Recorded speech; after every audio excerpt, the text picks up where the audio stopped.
The infected blood scandal that saw 30,000 people giving blood contaminated with HIV and Hep C in the 70s and 80s is widely considered to be one of the biggest miscarriages of justice in NHS history. Today, the House of Lords will consider an amendment to the victim compensation scheme that would see £100,000 payments being made to bereaved parents and children who were previously unrecognised. We're joined by Jason Evans, director of Factor 8. It's a campaign group which supports infected blood victims. Jason, thank you so much for your time. Just tell us what's being debated in the Lords today. What impact, if this amendment goes through, will this have on victims' families?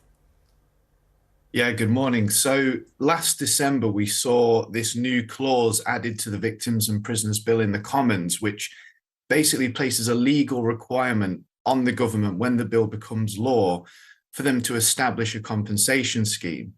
The further amendment that's going to be considered today would, as you say, make sure that deaths which have previously been unrecognised are recognised through interim compensation to bereaved families excluded. And the families we're talking about, in my opinion, are some of the very worst cases. We're talking about people who lost both of their parents. We have someone in our community, both of their parents died in 1 week when she was 9 years old.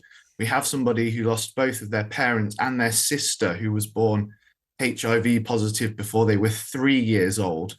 And we're also talking about parents who lost perhaps one child who died in childhood, perhaps multiple children, such as the hereditary nature of haemophilia, which is the condition which these infected factor VIII blood products were used to treat that condition. And I would also like to say this morning, because I think it's very important, that the news broke over the weekend that Lord Patrick Cormack has died, and he had been advocating for haemophiliacs infected with HIV since 1989. And I'd like, if I may, just to read something very short that he said to the Commons in '89 on this issue. He said, "No one can give back to these victims the hope of a normal life that was once theirs.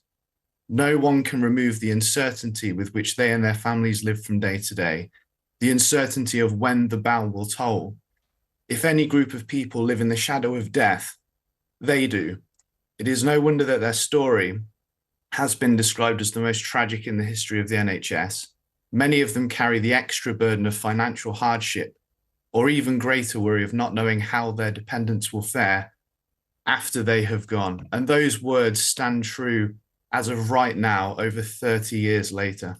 That's absolutely right, Jason. And actually, I was thinking, and weirdly, I hadn't read this little note, but I was thinking in the introduction when it said the biggest miscarriage of justice in NHS history. Of course, we've just come off the back of the Post Office Horizon scandal. And I mean, some of those stories, people, you know, taking their own lives, being bankrupt, being ostracised. This also, and news over the weekend, I'd love your response to this as the director of Factor and Campaign Group. ITV has confirmed that it will produce a drama on this infected blood scandal. And I'm guessing for you guys who have been campaigning for a number of years, and those haunting words of that Lord that you just said, if it manages to raise public awareness, as the Mr. Bates programme did, that can only be a good thing, my friend, right?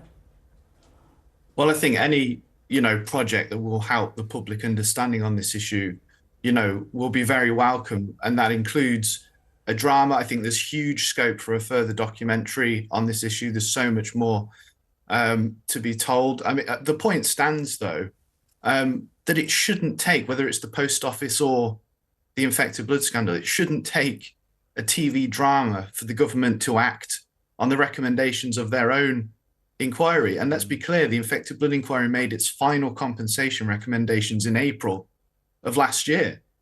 The government have been told what is the right thing to do, and yet their excuse is, we need to wait for the final report to understand. Yet with the Post Office, largely probably because of the drama, they're acting now. Last week in Prime Minister's Questions, Rishi Sunak said, "We're wasting no time in delivering compensation to Post Office victims." Now, I'm sure that may be disputed as to what the reality is, but directly after that in PMQs, Keir Starmer asked him, "What about infected blood compensation?" To which the answer was very disappointing, talking about, we need to wait people need to wait. People have been waiting over 30 years. You've been waiting as well. If you don't mind, can you just tell us, what happened to your family?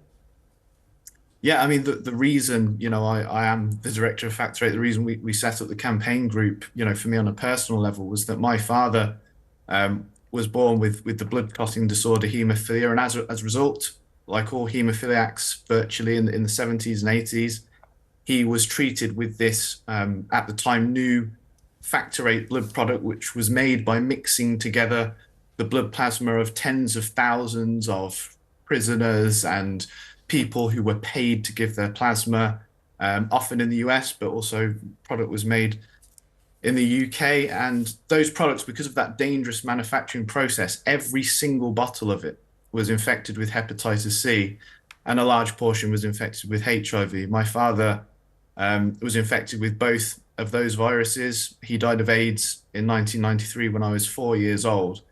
I'm now 34, and we're still fighting.